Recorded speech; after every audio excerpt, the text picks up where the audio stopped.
এরপরে তাদের সাথে যে বিষয়টা কথা বলেছিলাম যে কোন হোটেলে রাখবেন, তারা আমাদেরকে কিছু হোটেল বলেছিল, ওটা ছবিও আমি দেখেছি। দেখার পর আমার কাছে হোটেলগুলো খুব বেশি খারাপ লাগেনি, কিন্তু হোটেলগুলো একটু দূরে ছিল।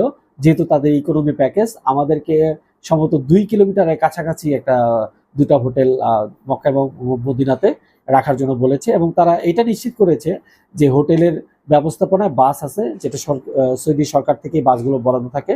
সেই বাসগুলোতে আমাদেরকে টাইম টু টাইম আমাদেরকে হারাম শরীফে নিয়ে যাবে এবং নিয়ে আসবে। তো যেহেতু প্রায় 2 কিলোমিটারের কাছাকাছি, আমি আসলে যেটা প্রথমে ভেবেছি যে পায়ে হেঁটে গেলে আমার বেশি একটা কষ্ট হবে না। তারপর আমি হোটেলে যেহেতু ব্যবস্থাপনা বাস আছে, সেটা একটা বিকল্প অপশনে রেখেছি। দ্বিতীয়ত, তাদের থেকে যেটা জানতে চেয়েছিলাম যে ভাই, আপনারা এক রুমের ভিতরে কয়জনকে রাখবেন?